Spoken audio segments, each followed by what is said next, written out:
Pride and Prejudice by Jane Austen. Chapter 26. Mrs. Gardiner's caution to Elizabeth was punctually and kindly given on the first favourable opportunity of speaking to her alone.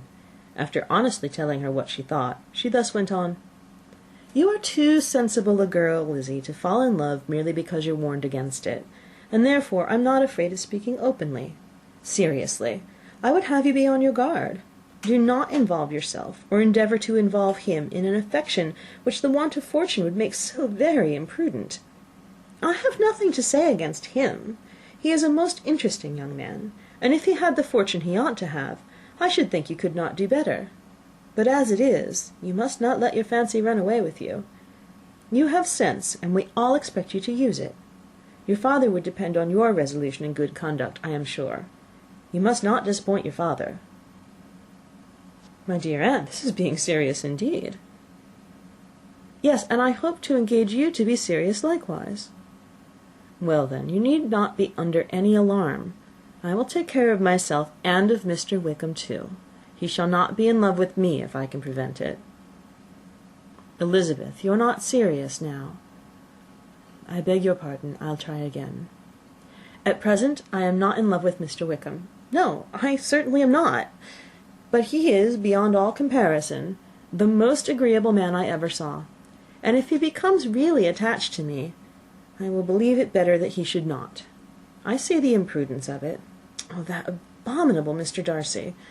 My father's opinion of me does the greatest honour, and I should be miserable to forfeit it.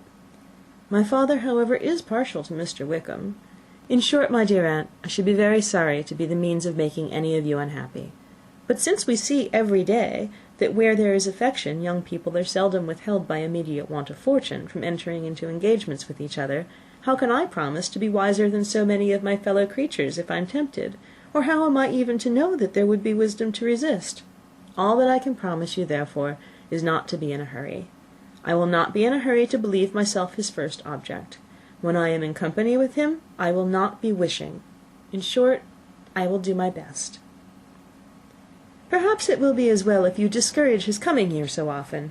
At least you should not remind your mother of inviting him." "As I did the other day," said Elizabeth, with a conscious smile. "Very true. It will be wise in me to refrain from that.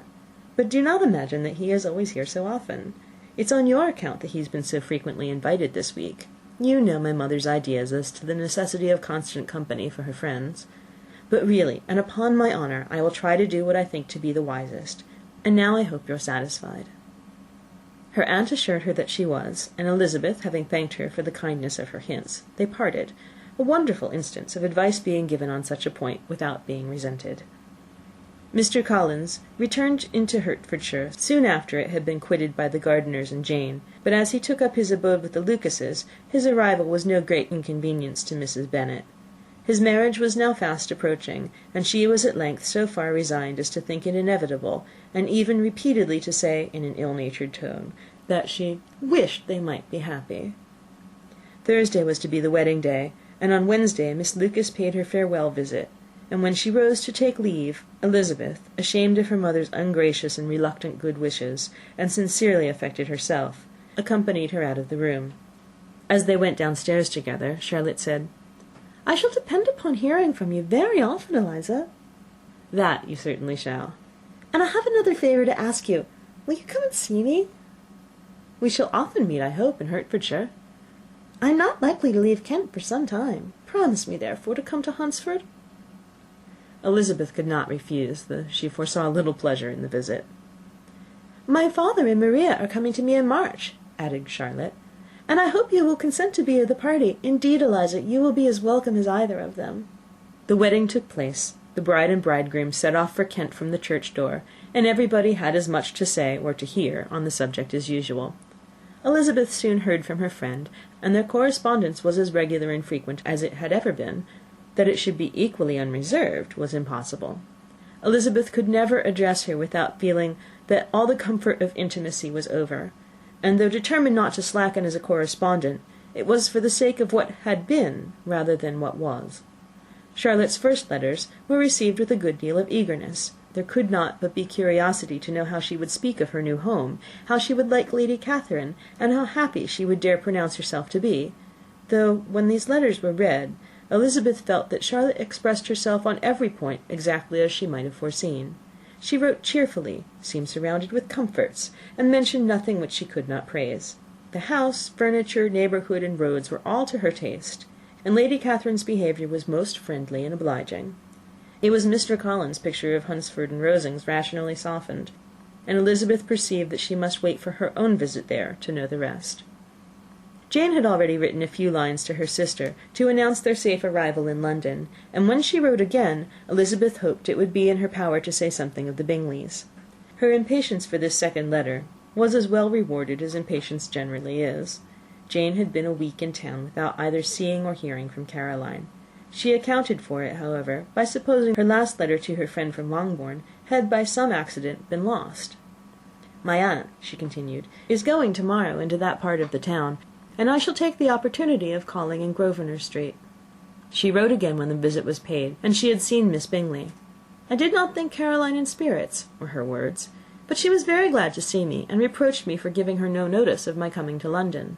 I was right, therefore. My last letter had never reached her. I inquired after their brother, of course. He was well, but so much engaged with Mr. Darcy that they scarcely ever saw him. I found that Miss Darcy was expected to dinner. I wish I could see her. My visit was not long, as Caroline and Mrs. Hurst were going out. I dare say I shall see them soon here." Elizabeth shook her head over this letter. It convinced her that accident only could discover to Mr. Bingley her sister's being in town. 4 weeks passed away, and Jane saw nothing of him. She endeavoured to persuade herself that she did not regret it, but she could no longer be blind to Miss Bingley's inattention. After waiting at home every morning for a fortnight, and inventing every evening a fresh excuse for her, the visit did at last appear, but the shortness of her stay, and yet more the alteration of her manner, would allow Jane to deceive herself no longer. The letter which she wrote on this occasion to her sister will prove what she felt.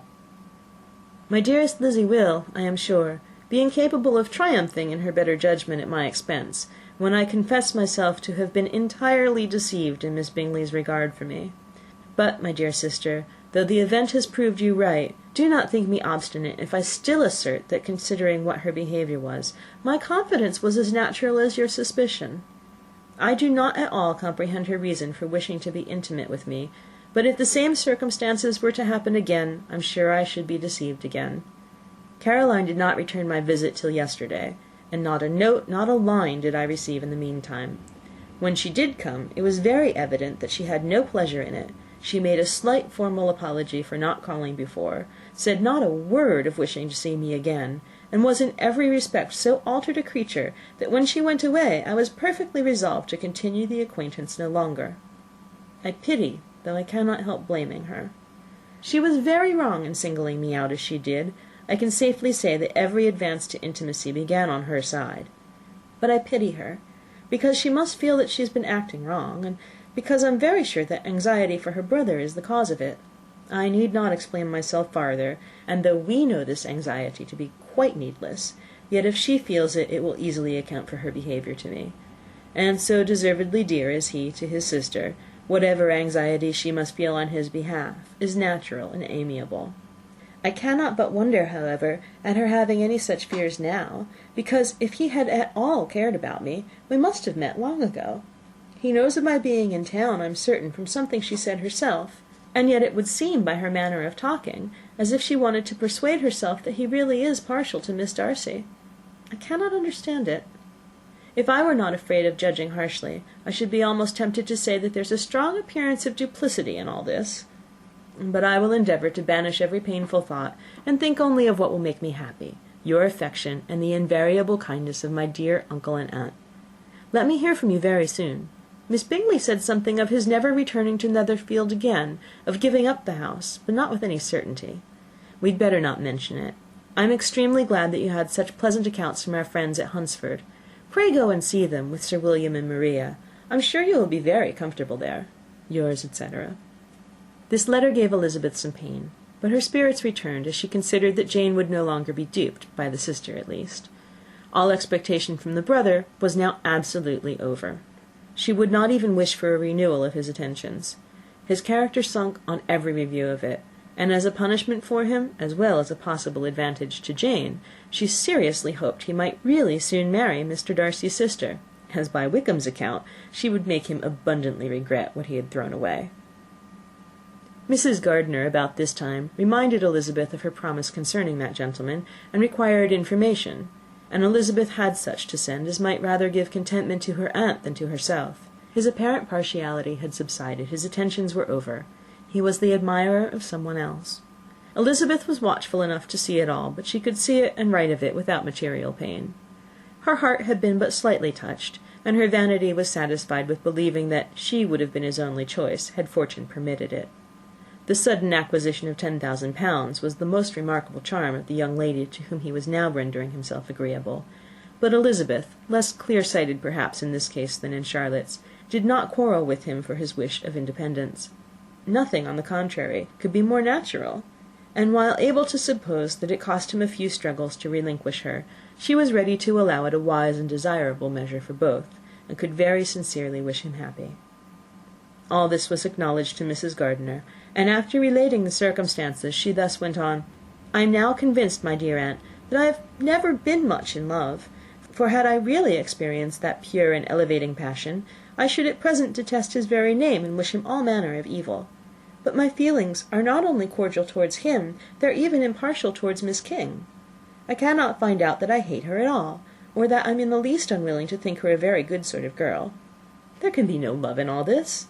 My watchfulness has been effectual, and though I certainly should be a more interesting object to all my acquaintances were I distractedly in love with him, I cannot say that I regret my comparative insignificance. Importance may sometimes be purchased too dearly. Kitty and Lydia take his defection to heart much more than I do. They are young in the ways of the world, and not yet open to the mortifying conviction that handsome young men must have something to live on as well as the plain." Chapter 26.